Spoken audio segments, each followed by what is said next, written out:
കുറേ സാക്ഷ്യങ്ങളിൽ കേട്ടിട്ടുണ്ട്. അമ്മ വന്ന് തൊടുമ്പോൾ അങ്ങനെ ഒരു ഇലക്ട്രിക് പാസ് ചെയ്യുമെന്ന് ജോസഫ് അച്ഛൻ പറഞ്ഞതായിട്ട് ഞാൻ കേട്ടിട്ടുണ്ട്.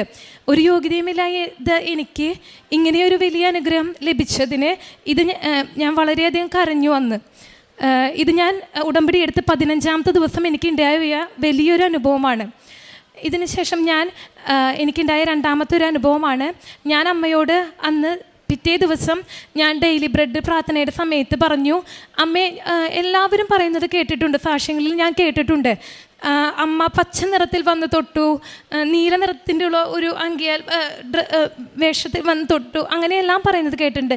അപ്പോൾ ഞാൻ ആ ഡെയിലി ബ്രെഡ് തുടങ്ങുന്ന ടൈമിൽ ഞാൻ എൻ്റെ പ്രാർത്ഥന സമയത്ത് ഞാൻ പറഞ്ഞു, മാതാവേ, എനിക്കൊരു യോഗ്യതയുമില്ല ഇത് ചോദിക്കാനായിട്ട്, പക്ഷേ ഇനി എപ്പോഴെങ്കിലും എനിക്കൊരു യോഗ്യതയുള്ള സമയത്ത് അമ്മ എനിക്ക് സാന്നിധ്യം തരുമ്പോൾ അന്ന് എനിക്ക് ഏത് നിറത്തിലാണ് അമ്മ എൻ്റെ അടുത്തേക്ക് വന്നതെന്ന് എനിക്ക് അറിയാനൊരു ആഗ്രഹമുണ്ടെന്ന് പറഞ്ഞ് ഡെയിലി ബ്രെഡ് സമയത്ത് അച്ഛൻ്റെ അനുഗ്രഹ പ്രാർത്ഥനയ്ക്ക് ഞാൻ കണ്ണുകൾ അടച്ചു നിന്നു. കണ്ണുകൾ തുറന്നതും ഞാൻ എൻ്റെ മെഴുകുതിരിയിലേക്കാണ് എൻ്റെ കണ്ണ് തുറന്നത്. അതിൽ മെഴുകുതിരിയിൽ എനിക്ക് നീല മെഴുകുതിരിയിൽ മാതാവിൻ്റെ രൂപം മുകളിലേക്ക് ഉയർന്നു വന്നു. ഇന്നും ആ മെഴുകുതിരി എൻ്റെ കയ്യിലുണ്ട്. അത് വെച്ച് ഞാൻ പ്രാർത്ഥിക്കാറുമുണ്ട്. എന്തും ഞാൻ അത് വെച്ച് പ്രാർത്ഥിക്കുന്നുവോ, പ്രത്യക്ഷീകരണ പ്രാർത്ഥന പ്രാർത്ഥിച്ച് ആർക്ക് വേണ്ടി പ്രാർത്ഥിച്ചാലും എനിക്കത് നടന്നു കിട്ടാറുണ്ട്.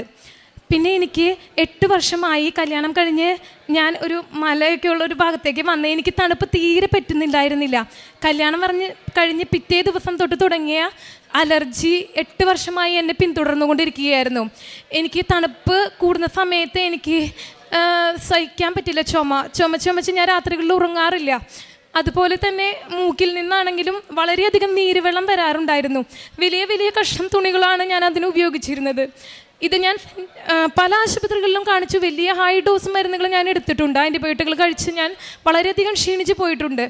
അതിനുശേഷം ഞാൻ ലാസ്റ്റ് അത്രയ്ക്കും പറ്റാത്തൊരു സമയത്ത് സെൻറ്റ് ജെയിംസ് ഹോസ്പിറ്റലിൽ ഞാൻ കാണിച്ച് 1 മാസം മരുന്നെടുത്തിട്ടും എനിക്ക് കുറയാതെ ആയപ്പോൾ ഡോക്ടർ പറഞ്ഞു, ഇതൊരു ആസ്മ എന്നൊരു അവസ്ഥയിലേക്ക് കടന്നിട്ടുണ്ട്, നമുക്ക് ഇൻഹേലർ എടുക്കാമെന്ന് പറഞ്ഞു.